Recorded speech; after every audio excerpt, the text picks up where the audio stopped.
Saline features of the Indian constitution. ভারতের সংবিধানের বৈশিষ্ট্যটা কী? যেহেতু ভারতের সংবিধান পৃথিবীর সবচেয়ে বড় লিখিত সংবিধান, তাই এই সংবিধানের অনেকগুলো বৈশিষ্ট্য আছে। প্রায় 64টা দেশের সংবিধানকে অধ্যয়ন করার পর ভারতের সংবিধানকে বানানো হয়েছে। ফলত আজকে ভারতের সংবিধানের যে বিশেষত্ব, যে বৈশিষ্ট্য, তারই ক্লাস। নমস্কার, আমি সুমন মুখার্জি। আজকের ক্লাসে ভারতের সংবিধানের স্যালাইন ফিচার্স বা বিশেষ বৈশিষ্ট্য কিছু দেখব, এবং এইটা দেখার পর আমাদের পলিটিতে যা কিছু কনসেপ্ট প্রয়োজন প্রিয়াম্বেল ছাড়া প্রায় সব কিছুই আমরা জেনে যাব। যে যে জিনিসগুলো এখানে আছে, যেমন লেন্দিয়েস্ট রিটেন কনস্টিটিউশন, ভেরিয়াস সোর্সেস, কনস্টিটিউশনের যে সোর্সগুলো, কোন দেশ থেকে কোন দেশের কনস্টিটিউশন থেকে কী নেওয়া হয়েছে, এটা তো একটা এভারগ্রিন টপিক। এখান থেকে বিভিন্ন কোশ্চেন আসে বিভিন্ন exam. Rigid and flexible, rigid না ফ্লেক্সিবল ভারতের সংবিধান। কোয়াসি ফেডারেলিজমের স্ট্রাকচারটা কেমন ভারতের, ইউনিটারি বেসিস না ফেডারেল বেসিস, কোনটা? পার্লামেন্টারি গভর্নমেন্ট কেমন, পার্লামেন্টারি না প্রেসিডেন্সিয়াল? ইন্ডিপেন্ডেন্ট জুডিশিয়ারির বা বিচার ব্যবস্থা কেমন ভারতের? ফান্ডামেন্টাল রাইটস সেটা কি? ডিপিএসপি অর্থাৎ directive principle of state policy. Fundamental duties, secularism বা সেকুলার স্টেট, ভোটিং রাইটস বা universal adult franchise, single citizenship, independent bodies যেমন ইউপিএসসি, যেমন ইলেকশন কমিশন, যেমন CAG, emergency provision, local self government. ভারতের সংবিধানের বেশিরভাগ বৈশিষ্ট্য এখানে তুলে ধরা আছে, এবং এই চ্যাপ্টারগুলোকেই WBCS, others civil services and যে কোনো কম্পিটিটিভ এক্সামের জন্য ফোকাস করতে হয়। এদের ধারাগুলো, এদের মধ্যে যা কিছু মোটামুটি একটা ডিটেলস বলা আছে, মোটামুটি একটা সাধারণ জ্ঞান, সেটা আমাদের থাকতে হয় পলিটি পড়ার জন্য। তো পলিটি পড়ার জন্য এই বিষয়গুলোর উপর জ্ঞান প্রয়োজন, এবং এগুলোকে আমরা সংবিধানের সাধারণ বৈশিষ্ট্য বা saline features of the constitution আমরা বা ইন্ডিয়ান কনস্টিটিউশন আমরা বলে থাকি। তো আজকের class saline features of the Indian constitution. তো প্রথমেই আমরা লেন্দিয়েস্ট রিটেন কনস্টিটিউশন নিয়ে চর্চা করব, কারণ এটাই চর্চার বেশি বিষয় যে ভারতের সংবিধান হলো পৃথিবীর সর্বাপেক্ষ বা সর্ববৃহৎ লিখিত সংবিধান। আর এই লিখিত সংবিধানের সম্পর্কে একটা জিনিস বলে রাখা ভালো, যে লিখিত সংবিধান যেগুলো, সেই সংবিধানের যে স্ট্রাকচার, সেই সংবিধানের যে দেশ, সেগুলো মূলত যুক্তরাষ্ট্রীয় হয়, মানে ফেডারেল যে স্টেট সেরকম হয়। যুক্তরাষ্ট্রীয় সরকারের একটা বৈশিষ্ট্যই হলো লিখিত সংবিধান থাকবে। যেমন আমেরিকার আছে, আমেরিকার যে সরকার বা শাসন, সেটা যুক্তরাষ্ট্রীয় শাসন পদ্ধতি। ভারতের ক্ষেত্রেও যুক্তরাষ্ট্রীয়, কিন্তু কিছু কিছু ক্ষেত্রে ভারতে ইউনিটারি বেসিস আছে, এবং ইউনিটারি বেসিসে কেন্দ্র ক্ষমতাশালী বেশি। এবং সেগুলো কী জিনিস, কোথায় কোথায় কেন্দ্রের ক্ষমতা বেশি, সেগুলো সব আলোচনা করবে এখানে কোয়াসি ফেডারেল। তো প্রথম লেন্দিয়েস্ট রিটেন কনস্টিটিউশন। লেন্দিয়েস্ট রিটেন কনস্টিটিউশন হিসাবে আমরা যে দেখছি, প্রথমে তো আমরা যদি সংবিধান সম্পর্কে বলি, তো যখন সংবিধানের ফার্মার্সরা বা নির্মাতারা, গণপরিষদ যাকে বলি আমরা, কনস্টিটিউয়েন্ট অ্যাসেম্বলি যখন তৈরি করেছিলেন, খসড়া কমিটির অধ্যক্ষ ডক্টর BR আম্বেদকর বলেছিলেন যে আমরা গর্বের সাথে ঘোষণা করছি যে ভারতের সংবিধান পৃথিবীর ভালো ভালো কিছু দেশের সংবিধানের মিলিত এক একত্রিত রূপ। এবং এটা ঘোষণার পর আমরা দেখতে পাই যে ভারতের সংবিধানের নানা রকম পরিবর্তন এসেছে। শুধুমাত্র যে ফার্মার্স যারা তৈরি করেছিলেন, গণপরিষদের ব্যক্তিরা, তারাই সংবিধানকে যে রকম বানিয়েছিলেন সেরকম রয়ে যায়নি। সংবিধানের সংশোধন হয়েছে, এবং সংশোধনের জন্য 368 নম্বর ধারা, এটা প্রায় যারা পলিটি পড়ছে সকলেই জানে। এই 368 নম্বর ধারাকে নিয়ে বিভিন্ন সময় বিভিন্ন কেস হয়েছে, যেমন গোলকনাথ মামলা হয়েছে, যেমন কেশবানন্দ ভারতী কেস হয়েছে। ঠিক এই ধরনের 7th কনস্টিটিউশনাল অ্যামেন্ডমেন্ট, যেগুলো বিখ্যাত গুরুত্বপূর্ণ অ্যামেন্ডমেন্টগুলো বিভিন্ন ক্ষেত্রে আমরা দেখতে পেয়েছি।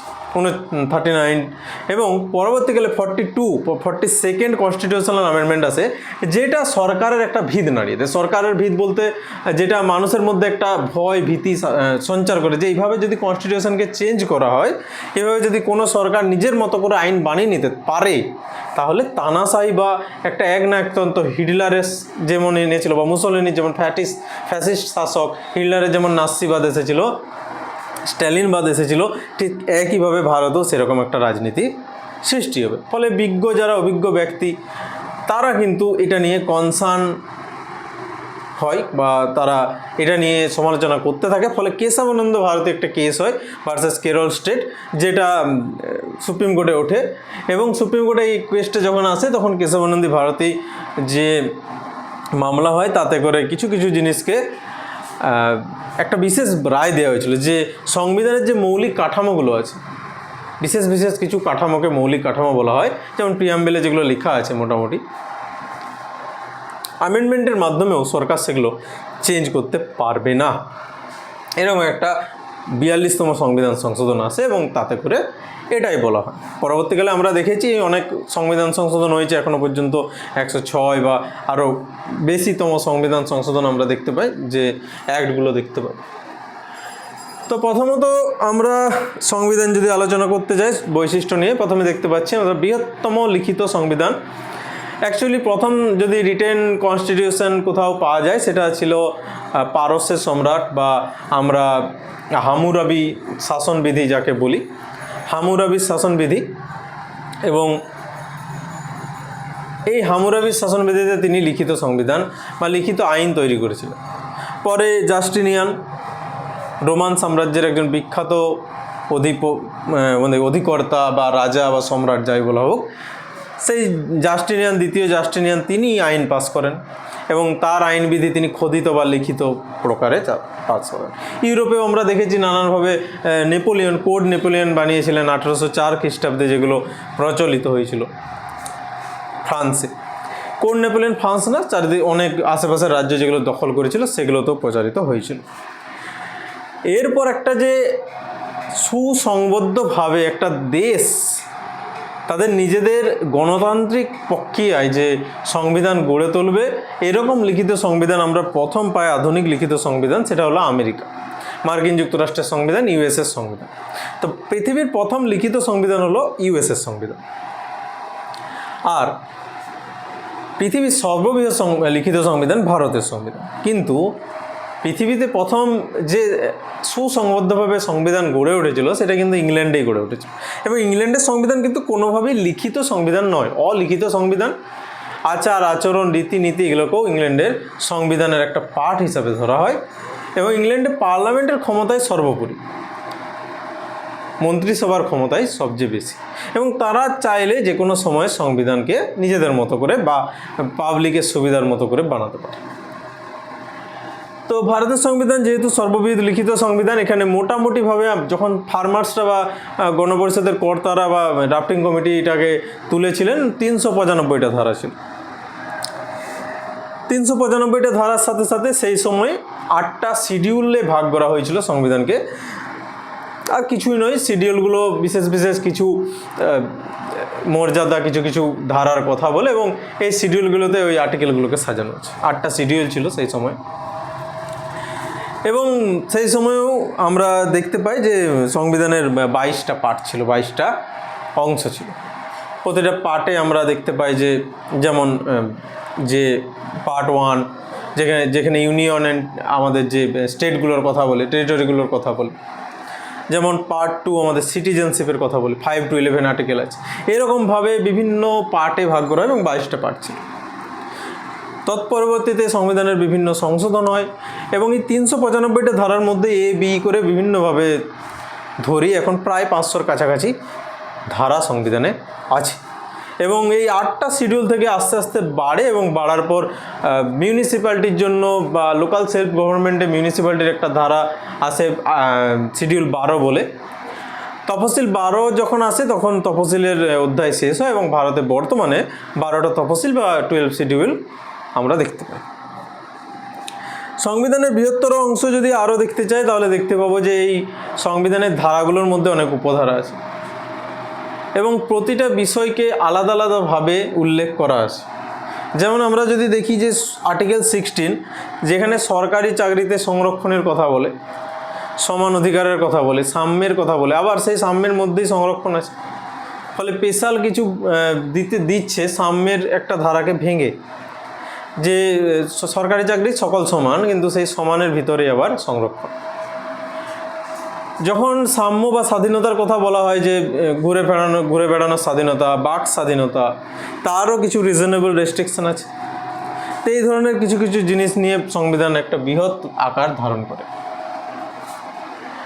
ভেরিয়াস সোর্সেস, তো ফার্স্ট যেটা দেখতে পেলাম লেন্দিয়াস কনস্টিটিউশন। সোর্স, বিভিন্ন রকম সোর্স আমরা সংবিধানে দেখতে পাই, খুঁজে পাই। সোর্সগুলোর মধ্যে যেগুলো ইম্পর্ট্যান্ট, এই সোর্সগুলোকে আমরা 3 ভাগে মোটামুটি ভাগ করব। একটা সোর্সকে আমরা দেখতে পারি অ্যাজ এ স্ট্রাকচারাল ওয়েতে, যে সংবিধানের যে গঠনগত দিক বা গঠনগত দিকগুলো, সেই সোর্সগুলো কোথা থেকে এসেছে। গঠনগত দিক মানে সংবিধানের ভিতরের যে আইন কানুন, যেগুলো নিয়ে ভারতকে একটা গড়ে তোলার একটা প্রচেষ্টা, সেটা অ্যাকচুয়ালি ব্রিটিশদের যে গোলটেবিল বৈঠকগুলো হয় 1926 খ্রিস্টাব্দে একটা কমিশন বসে, এবং তারপর সাইমন কমিশনের গঠন হয় 27, 28 তারা ভারতে আসে। ভারতে আসলে তাদেরকে কালো পতাকা দেখানো হয় যে গো ব্যাক সাইমন, কারণ ভারতীয়দের কোনো প্রতিনিধিত্ব ছিল না সেখানে। সংবিধান ভারতেরই রচিত হচ্ছিল, কিন্তু ভারতীয় সেখানে কেউ ছিল না। এইরকম অবস্থায় গোলটেবিল বৈঠক ডাকা হয়, ভারতের বিভিন্ন পার্টির বা দলের যারা নেতা ছিলেন তাদেরকে ডাকা হয়, এবং বি.আর. আম্বেদকর সাহেব তিনি যোগ দেন বিভিন্ন বৈঠকগুলোতে। কংগ্রেসের থেকে কেউ যোগদান করেননি তৎক্ষণাৎ সময়ে, কিন্তু পরবর্তীকালে কংগ্রেস থেকেও যোগদান করেন, এবং মহাত্মা গান্ধী আরোহণ চুক্তি 1931-এ যেটা হয়েছিল, তার ফলে তিনি দ্বিতীয় গোলটেবিল বৈঠকে যোগ দিতে লন্ডন যান। এরকম একটা প্রসেস পদ্ধতি চলতে থাকে, এবং 1935 খ্রিস্টাব্দে একটা ভারত শাসন আইন আসে। ঠিক এই ভারত শাসন আইনের উপর ভিত্তি করেই ভারতের সাংবিধানিক যে কাঠামো সেটা গড়ে উঠেছে। এই জন্য স্ট্রাকচারাল পার্টটা আমরা 1935-এর যে ভারত শাসন আইন সেটার থেকে নিতে পারি, মানে সেটাকে আমরা বলি। আদার্স যে একটা পার্ট আছে সেটার নাম যে পলিটিক্যাল পার্ট। পলিটিক্যাল পার্ট মানে পলিটিক্যাল গভর্নমেন্টের কথা বলছি আমরা, যে কেমন গভর্নমেন্ট হবে, কেমন লোকসভা রাজ্যসভার গঠন হবে, সরকার কেমনভাবে চলবে, এই সমস্ত কিছুটা আমরা ব্রিটিশ পার্লামেন্ট থেকে দিচ্ছি। তো পলিটিক্যাল পার্টটা আমাদের মোটামুটি ব্রিটিশ থেকে। কিন্তু আমাদের যে ফিলোসফিক্যাল পার্ট, যে দার্শনিক পার্ট বা আমাদের যে মোরাল পার্ট, সেটা কিন্তু আমেরিকার এবং আইরিশ কনস্টিটিউশন থেকে নেওয়া হয়েছে। আমেরিকার থেকে নেওয়া হয়েছে ফান্ডামেন্টাল রাইটস, এবং এই ফান্ডামেন্টাল রাইটসটা একটা মোরাল বা ফিলোসফিক্যাল পার্ট সংবিধানের।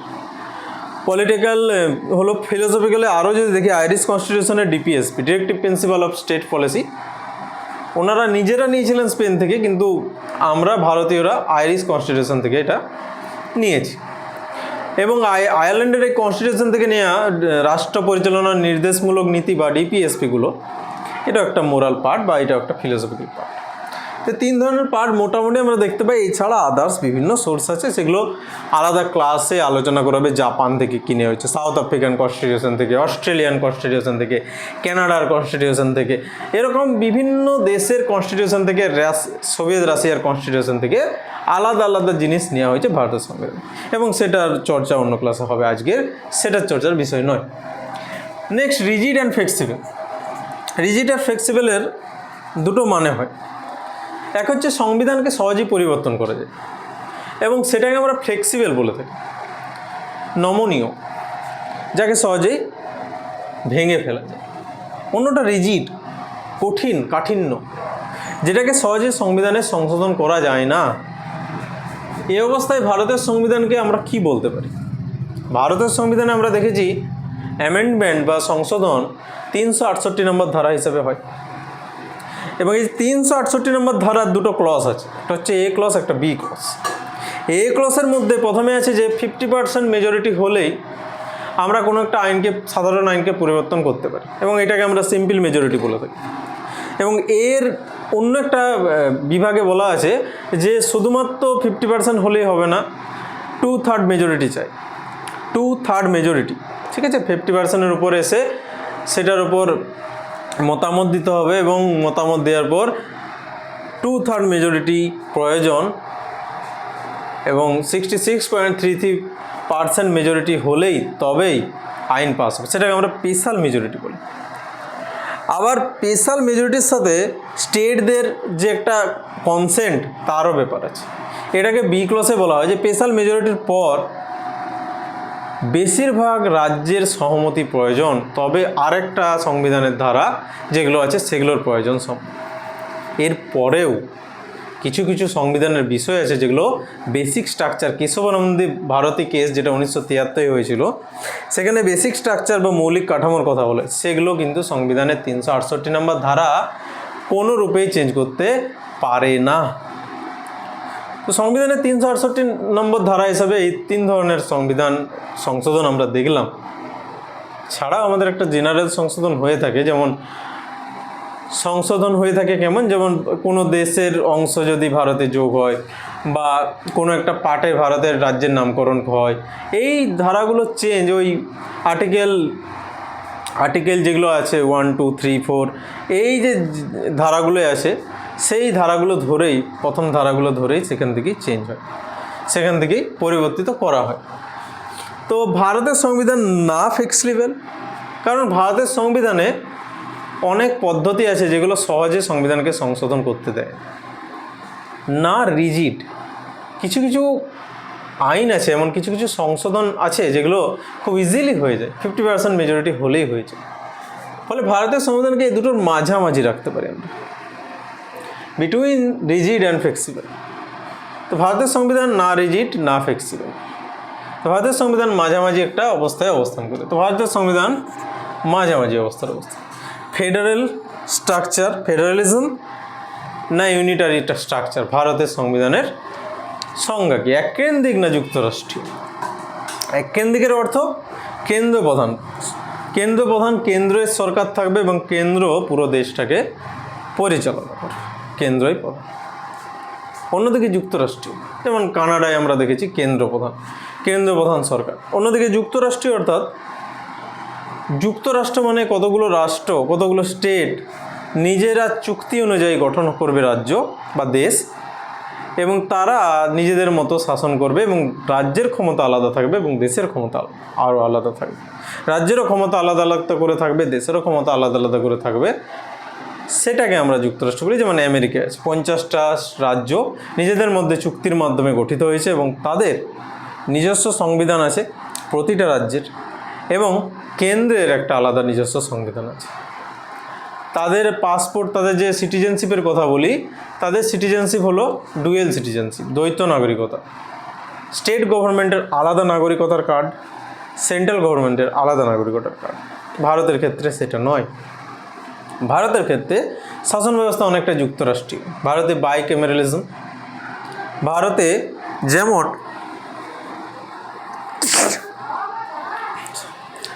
যেমন কেন্দ্র সরকারের হাতে ক্ষমতা আছে, লোকসভার এমপিরা একটা বিলকে আইনে পাস করে নিতে পারে বা বিলকে আইনে পরিণত করতে পারে।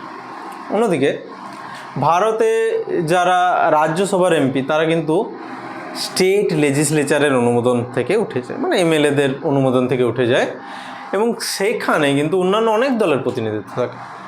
সেক্ষেত্রে কেন্দ্র সরকারের ক্ষমতার একটু ক্ষতি হয়। এটা আমরা বাইক্যামেরালিজমে দেখতে পারি যে যুক্তরাষ্ট্রীয় একটা ব্যবস্থা দেখতে পাই, রাজ্যেরও ক্ষমতা আমরা দেখতে পাই। অন্যদিকে কিছু কিছু আইন যেগুলো রাজ্যের সম্মতি প্রয়োজন হয়, সেখানেও আমাদের রাজ্যের ক্ষমতা আমরা দেখতে পাই। অর্থনৈতিক বন্টন যেটা হয়, যেটা ফিনান্স কমিশন করে থাকে, 280 আর্টিকেল 280-তে ফিনান্স কমিশনের কথা বলা আছে। ফিনান্স কমিশন বা ফাইন্যান্স কমিশন যেটা করে থাকে, সেটা কেন্দ্র এবং রাজ্যের মধ্যে অর্থের বন্টন করে থাকে। এটা একটা। এছাড়াও যুক্তরাষ্ট্রীয় কাঠামোর মধ্যে আমরা দেখতে পাই যে আলাদা আলাদা ভোটদানের ব্যবস্থা, মুখ্যমন্ত্রীর কিছু স্পেশাল ক্ষমতা আমরা দেখতে পাই বিভিন্ন ক্ষেত্রে যুক্তরাষ্ট্রীয় কাঠামোতে। যুক্তরাষ্ট্রীয় কাঠামোর আরেকটা বড় দিক হলো supreme court. Independent judiciary, supreme কোর্টের ক্ষমতা খুব বেশি এবং কেন্দ্র ও রাজ্যের মধ্যে বিবাদ হলে তার মধ্যস্থতা সুপ্রিম কোর্ট করে। সংবিধানই প্রধান এখানে, সংবিধানের উপরে না কেন্দ্র যেতে পারবে না রাজ্য যেতে পারবে, ফলে যুক্তরাষ্ট্রীয় কাঠামোর একটা বিশেষ স্তম্ভ ভারতে উপস্থিত। অন্যদিকে কিছু এমনও স্তম্ভ আছে যেগুলো যুক্তরাষ্ট্রীয় কাঠামোর বিরোধী, যেমন সিঙ্গেল সিটিজেনশিপ। সেক্ষেত্রে সিটিজেনশিপ দেওয়ার ক্ষেত্রে কেন্দ্র সরকার ভারতে শক্তিশালী, রাজ্যের উপর নিয়ন্ত্রণ মাঝে মাঝে কেন্দ্রের হাতে চলে যায়, যেগুলোকে আমরা রাজ্যের শাসনতান্ত্রিক জরুরি অবস্থা বা প্রেসিডেন্ট রুল বলে থাকি, যেটা ওই 356 আর্টিকেল 356 ধারায় বলা আছে। এই প্রেসিডেন্ট রুল হিসাবে কেন্দ্র সরকার রাজ্যকে পরিচালনা করতে পারে। 165 নম্বর একটা ধারা আছে, যেটার দ্বারা কেন্দ্র সরকারের বা সংবিধানের যদি অমান্য করে সরকার, কেন্দ্র সরকারের যদি কোনো বিশেষ আইনের অমান্য করে রাজ্য সরকার, তাদেরকে শাস্তি দানের ব্যবস্থা বা সেখানে জরুরি অবস্থা জারি করার ক্ষমতা কেন্দ্রের থাকে। একইভাবে এই ধরনের যে বিষয়গুলো কিছু ক্ষেত্রে, ফাইন্যান্সের ক্ষেত্রেও কেন্দ্র সরকার যদি গ্র্যান্ট না দিতে চায় তাহলে রাজ্য সরকার বিশেষ কিছু করতে পারে না। এরকম অনেক ক্ষেত্র আছে যেখানে কেন্দ্র শক্তিশালী, বিশেষ রূপে শক্তিশালী। ফলত ভারতের সংবিধান পুরোপুরিভাবে যুক্তরাষ্ট্রীয় সংবিধান নয়, রাজ্যের ক্ষমতা অসীম ভারতে নেই আমেরিকার মতো। ভারতের সংবিধানে স্টেট দিকে কিছু ক্ষমতা দেওয়া হয়েছে ঠিকই, কিন্তু বেশিরভাগটাই ক্ষমতাটা দেওয়া হয়েছে কেন্দ্রকে। তো ভারতের সংবিধান এই জন্য অনেকটা এককেন্দ্রিক, অনেকটা যুক্তরাষ্ট্রীয়। এই জন্য কেসি হোয়ার নামে একজন বিখ্যাত পলিটিশিয়ান বলবো না, তিনি একজন বিখ্যাত রাজনীতি বিশেষজ্ঞ বলতে পারি, এবং তিনি বলেছেন যে ভারতের সংবিধান না যুক্তরাষ্ট্রীয় না এককেন্দ্রিক, ভারতের সংবিধান এই দুটোর মাঝামাঝি। তিনি এটাকে কোয়াসি ফেডারেল বলে আখ্যা দিয়েছেন, মাঝামাঝি কোয়াসি ফেডারেল বলে আখ্যা দিয়েছেন, এবং আধা যুক্তরাষ্ট্রীয় সরকার বলেছেন ভারতের সংবিধানকে। এবং সেন্ট্রাল বেসড স্টেট গভর্নমেন্ট এরকম একটা ধারণা আছে, নানা রকম গেভিনেল অস্টিনের ধারণা আছে।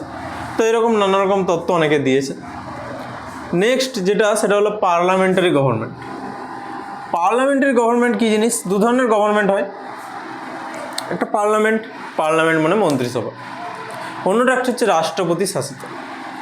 সেখানে মন্ত্রিসভার গুরুত্ব ততটা থাকে না।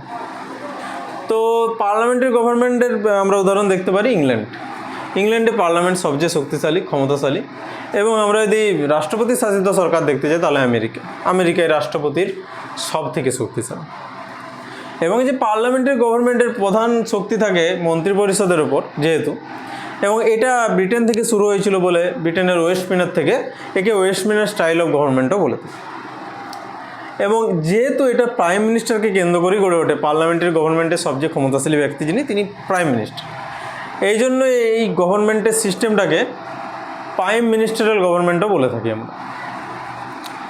তো পার্লামেন্টারি গভর্নমেন্ট ভারতে আমরা দেখতে পাই যে ভারতের গভর্নমেন্ট হলো অনেকটা কেন প্রায় পুরো ক্ষমতাটাই প্রধানমন্ত্রীর হাতে থাকে, তাই এটা মন্ত্রী পরিষদ শাসিত গভর্নমেন্ট ভারতের গভর্নমেন্ট।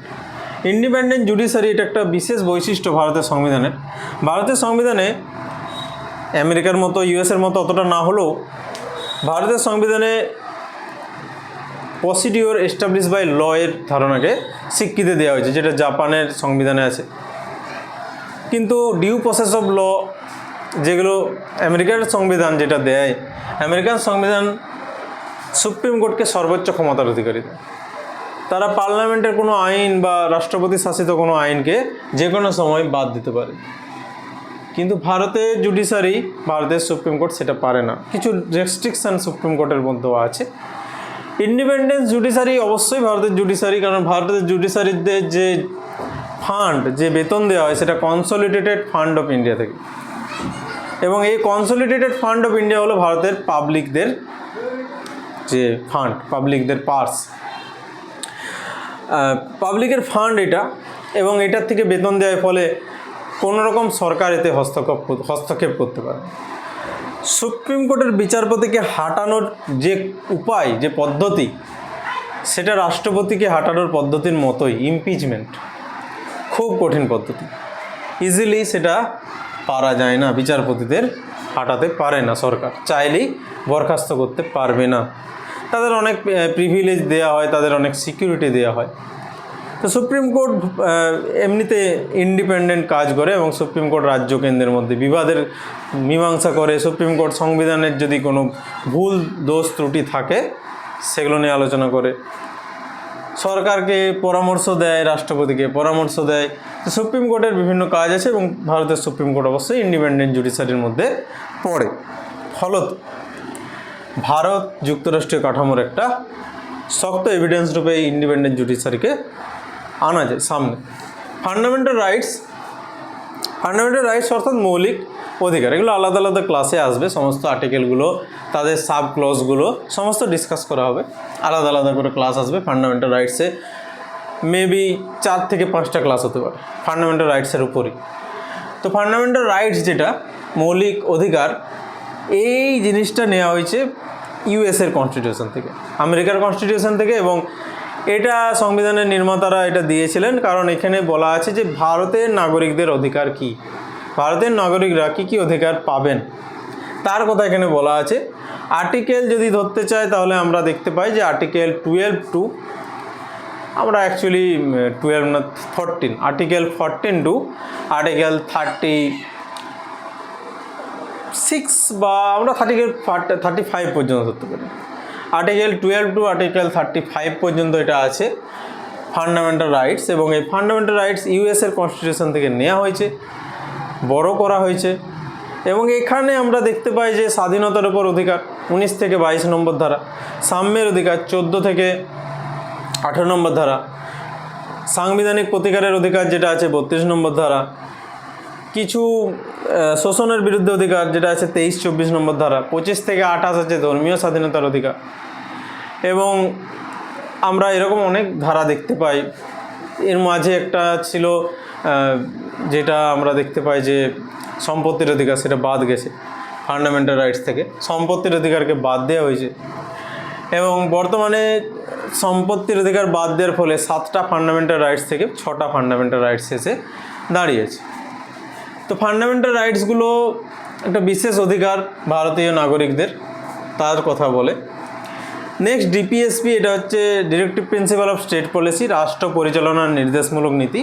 নামেই বোঝা যাচ্ছে যে রাষ্ট্র কীভাবে পরিচালিত হবে বা রাষ্ট্র পরিচালনার জন্য একটা যে নিয়ম, একটা যে নীতি, সেটা ফলো করবে রাজনীতিবিদ বা যারা সরকারে আছে তারা এটাকে ফলো করেই রাষ্ট্র চালাবে। এই যে DPSP, directive principle of state policy, এটা নেওয়া হয়েছে। যেমন ফান্ডামেন্টাল রাইটস আমরা দেখেছি পার্ট 3-তে ছিল, ডিপিএসপি আছে পার্ট 4 অর্থাৎ অংশ 4-এ, এবং ধারা আছে 36 থেকে 51। 36 থেকে 51 নম্বর ধারায় আছে। আয়ারল্যান্ডের কনস্টিটিউশন থেকে এটা নেওয়া হয়েছে, directive principle of state policy. এবং এই যে রাষ্ট্র পরিচালনার নির্দেশমূলক নীতি, এটাকে মোটামুটি 3টে ভাগে ভাগ করা যায়। একটা প্রিন্সিপাল আছে 3টে, একটা হচ্ছে গান্ধিয়ান প্রিন্সিপাল, যেটার দ্বারা পঞ্চায়েতের গঠন, যে কোঅপারেটিভ সোসাইটি বা খাদি শিল্প, কুটির শিল্পের কথা বলে। একটা আছে যে লিবারেল কনস্টিটিউশন। এই লিবারেল কনস্টিটিউশন স্বাধীনতার যে বিভিন্ন দিকগুলো সেখানে ফুটে উঠেছে। তো লিবারেল একটা আছে, সোশ্যালিস্ট যে একটা আছে একটা প্রিন্সিপাল, সেখানে সোশ্যালিস্ট সমাজ বা সাম্যের কথা বলা হয়। তো 3 ধরনের প্রিন্সিপাল দ্বারা এই ডিপিএসপি গঠিত। যখন ডিপিএসপির ক্লাস হবে এটা আলাদা করে চর্চা করা হবে। ফান্ডামেন্টাল ডিউটিস, বর্তমানে 11টা ফান্ডামেন্টাল ডিউটিস আছে। এটা সাবেক সোভিয়েত ইউনিয়ন বা ইউএসএসআর থেকে নেওয়া হয়েছিল। যখন সংবিধান নির্মাণ করা হয় এটাকে নেওয়া হয়নি। পরবর্তীকালে 1976 খ্রিস্টাব্দের 42তম সংবিধান সংশোধনী হয়, তখন এটাকে গ্রহণ করা হয়।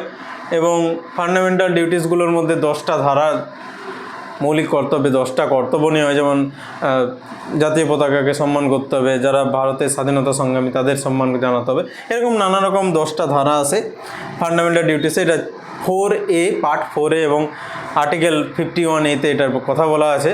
10টা ধারা আছে। এবং পরবর্তীকালে আমরা দেখতে পাই 2002 খ্রিস্টাব্দে 86তম সংবিধান সংশোধন হয় এবং সেখানে বলা হয় যে 6 থেকে 14 বছর বয়সী শিশুদের যে সরকারিভাবে ফ্রি শিক্ষাদান করা হবে সেটা একটা সরকারের কর্তব্য, 6 থেকে 14 বছর শিশুদের শিক্ষাদান করা।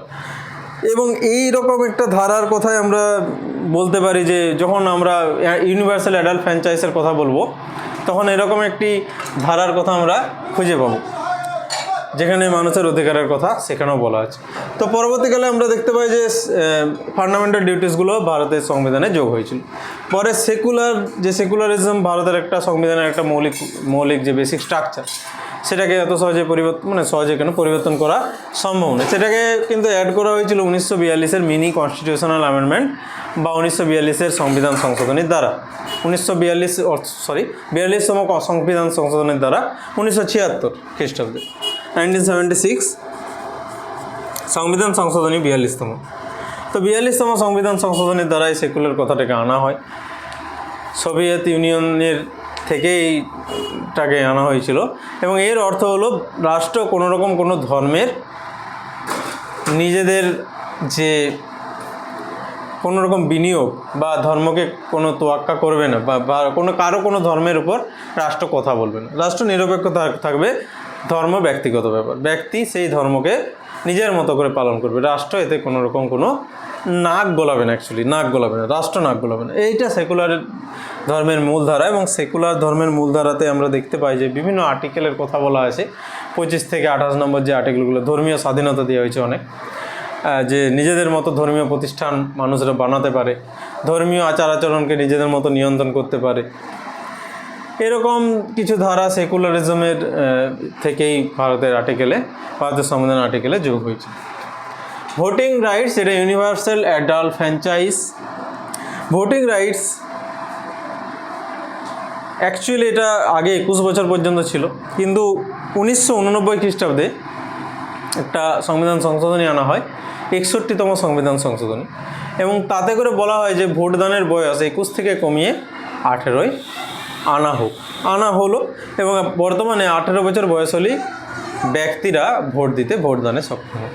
অনেকে এর বিরোধিতা করেছিলেন, বড় বড় পলিটিক্যাল বিশেষজ্ঞ যারা ছিলেন তারা বিরোধিতা করেন যে 18 বছর বয়স ভোটদানের পক্ষে উপযুক্ত নয়।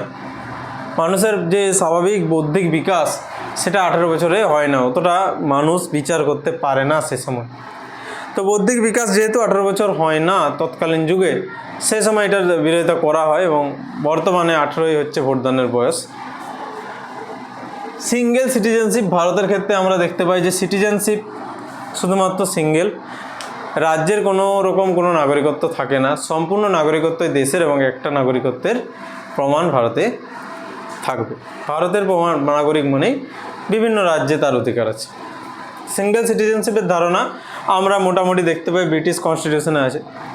আমেরিকার কনস্টিটিউশন ডুয়েল সিটিজেনশিপকে মানে, ভারতের constitution single citizenship. Independent bodies কিছু আছে, যেমন আমরা ইউপিএসসির কথা বলতে পারি, পাবলিক সার্ভিস কমিশন, এবং পাবলিক সার্ভিসের কথা আমরা 308 থেকে 323 নম্বর ধারায় পাই। ইউপিএসসির কথা আমরা 315 নম্বর ধারায় পাই। এবং এই যে পাবলিক সার্ভিস কমিশনগুলো পার্ট 14-এ আছে, পাবলিক সার্ভিস কমিশনগুলোর কথা আমরা এই ইন্ডিপেন্ডেন্ট বডি হিসাবে একটা রাখতে পারি। অন্যটা আমরা রাখতে পারি কনস্টিটিউশন ইলেকশন কমিশন 324 নম্বর ধারায় যার কথা লেখা আছে, এবং ইলেকশন কমিশনও একটা ইন্ডিপেন্ডেন্ট বডি, এটার সঙ্গে সরকারের কোনো সম্পর্ক নেই, তারা ইন্ডিপেন্ডেন্টলি কাজ করতে পারে, তাদের ক্ষমতা আছে। নেক্সট আমরা আরেকটা পার্টিকে বলতে পারি, আরেকটা বডিকে বলতে পারি, সেটা হলো CAG, comptroller and auditor general, যারা ভারতের প্রাইভেসি যারা পার্স বা মানি ব্যাগের ভারতের যে পয়সা, পাবলিকের পয়সা তার হিসাব রাখে, তাকে সংরক্ষণ করে। ক্যাগের কথা 148 নম্বর ধারায় বলা আছে এবং তারও ক্ষমতা খুব বেশি, তাকেও সহজে হাঁটানো যায় না। এমার্জেন্সি কিছু প্রভিশন আমরা দেখতে পাই, ক্যাগ ছাড়াও আমরা এই তিনটাই মোটামুটি দেখতে পাই যারা ইন্ডিপেন্ডেন্ট জুডিশিয়ারির মধ্যে আছে।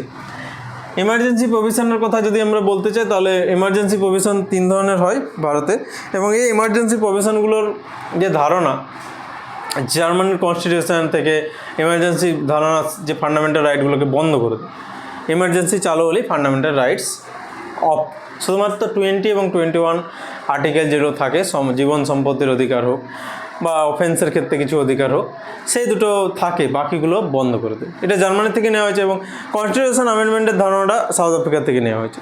এবং এই যে 3 ধরনের কনস্টিটিউশন অ্যামেন্ডমেন্ট হবে, এটা ব্রিটিশ কনস্টিটিউশন থেকে বা ভারতের 1935-এ এই ধরনের কিছু ক্লজ ছিল, সেখান থেকে নেওয়া হয়েছে। এই 3টে ধারণায় 3টে আমরা ধারার কথা বলতে পারি, একটা আর্টিকেল 352, একটা 356 এবং একটা 360। 3টে ধারার কথা আমরা বলতে পারি। এই 3টে ধারাতে 3ভাবে ইমার্জেন্সি প্রভিশনকে লাগানো যায় এবং এই 3টে ইমার্জেন্সি প্রভিশনের মধ্যে এটা হচ্ছে ন্যাশনাল ইমার্জেন্সির কথা বলি। যেখানে ন্যাশনাল ইমার্জেন্সি লাগে সেখানে দেশ জুড়ে ইমার্জেন্সি ঘোষিত হয়। যেটা 356 নম্বর আর্টিকেল আছে সেটাই প্রেসিডেন্ট রুল লাগে কোনো একটা রাজ্যের উপর, কোনো একটা অঞ্চলের উপর, সেখানে কেন্দ্র সরকার শাসন ক্ষমতা নিজের হাতে রাজ্যের তুলে নেয়। 360 নম্বর যেটা ধারা সেটা অর্থনৈতিক ইমার্জেন্সির কথা বলে, অর্থনৈতিক যে ফিনান্সিয়াল ইমার্জেন্সির কথা বলে। এবং ফিনান্সিয়াল ইমার্জেন্সি ভারতে আজ পর্যন্ত জারি হয়নি। ভারতে অনেক যে অর্থনৈতিক দুরবস্থা এসেছে, 1991-এর আগেই একটা এসেছে, গ্রেট ডিপ্রেশন ছিল তখন পৃথিবী জুড়ে, এবং মনমোহন সিং তৎকালীন আরবিআইয়ের গভর্নর এবং সেই সময়ের যিনি প্রধানমন্ত্রী নরসিংহ রাও, তারা একটা মডেল তৈরি করে এবং মডেলের মাধ্যমে তারা ওই এলপিজি একটা রিফর্ম আনে, লিবারালাইজেশন, প্রাইভেটাইজেশন এবং গ্লোবালাইজেশন, তাতে করে ভারতের অর্থনীতিকে প্রচুর শক্তিশালী গড়ে তোলে। সেই সময়ের মাধ্যমে তখন যে রিজার্ভ, যে ফরেক্স রিজার্ভ, সেটা অনেক কমে গেল ভারতে, বিদেশি মুদ্রা তহবিল।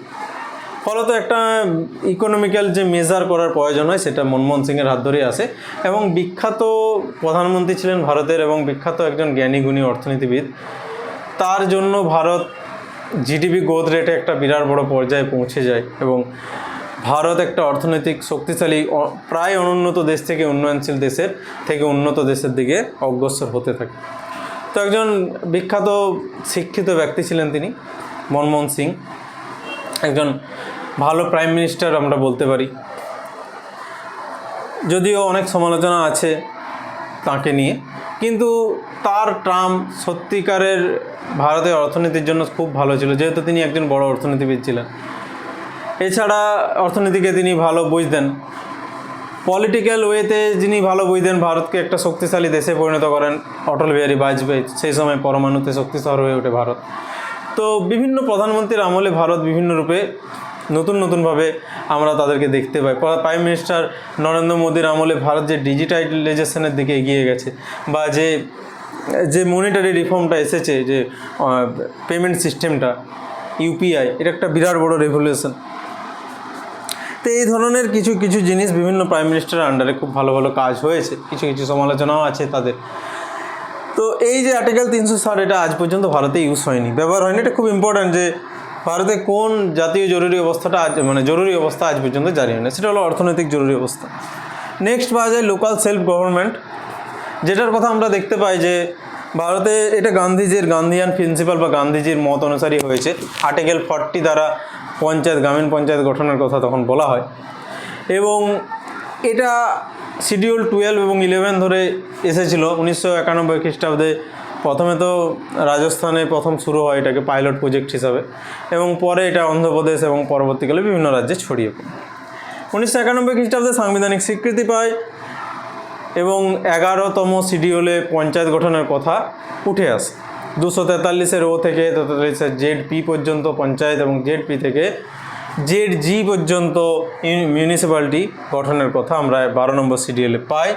এবং লোকাল সেলফ গভর্নমেন্টটা ভারতের 3টা স্ট্রাকচার হয়ে থাকে, 3টা স্ট্রাকচার আছে মোটামুটি। আমরা দেখতে পাই গ্রামীণ লেভেলে, পঞ্চায়েত লেভেলে যেটা দেখতে পাই গ্রাম পঞ্চায়েত, পঞ্চায়েত সমিতি এবং জেলা পরিষদ। শহরের ক্ষেত্রে যেটা দেখতে পাই মিউনিসিপ্যালিটি, কর্পোরেশন এবং যে মিউনিসিপ্যাল যে বড় কর্পোরেশনের কথা আমরা দেখতে পাই। তো 3 ধরনের একটা 3 টায়ার সিস্টেম এটা আমরা পাই।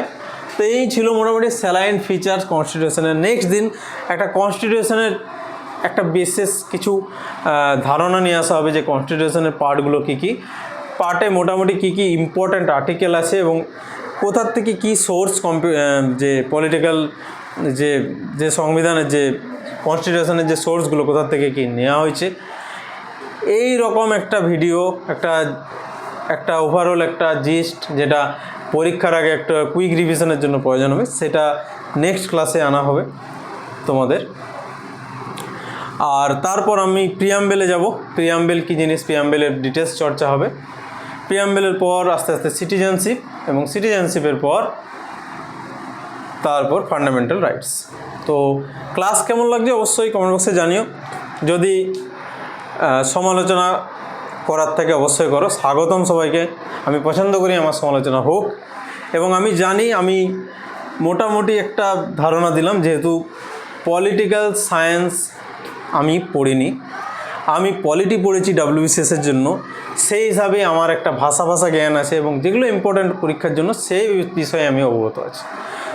WBCS বা অন্যান্য আদার্স এক্সামের যে ধরনের কোশ্চেন আছে সেগুলো নিয়ে আমি অবগত, সেখানে আমি এক্সপিরিয়েন্স। কিন্তু পলিটির কথা যদি বলতে হয়, পলিটিক্যাল সায়েন্সের কথা যদি বলতে হয়, ততটা এক্সপিরিয়েন্স আমি নই, পলিটিক্যাল সায়েন্সের জন্য ততটা এক্সপিরিয়েন্স নয়। কিন্তু আমি মোটামুটিভাবে BCS বা অন্যান্য এক্সামের যে ধরনের কোশ্চেন আছে সেগুলো সম্পর্কে আমি অভিজ্ঞ। পলিটিক্যাল সায়েন্সের ক্লাস কেমন লাগছে, বা ইন্ডিয়ান পলিটির ক্লাস, কনস্টিটিউশনের ক্লাস কেমন লাগছে অবশ্যই কমেন্টে জানিও। যদি ভালো লাগে লাইক শেয়ার করো, যদি ক্লাস করার ইচ্ছা থাকে সাবস্ক্রাইবও করো, যদি না থাকে তাও করো না, ভিডিও দেখে বেরিয়ে যাও, ঠিক আছে? ভালো লাগলে বন্ধুদের জানাও অবশ্যই। আর আমার চ্যানেলে পলিটি ছাড়াও হিস্ট্রি, জিওগ্রাফি অ্যান্ড ইকোনমি, GS-এর 4টা পেপারেরই ক্লাস আমি করে থাকি, তো সেগুলোও ফলো করতে পারো। আজকের মতো এখানেই, ধন্যবাদ এত দূর পর্যন্ত আমাকে সহ্য করার জন্য। তো আজকের ক্লাসটা এখানেই শেষ করছি।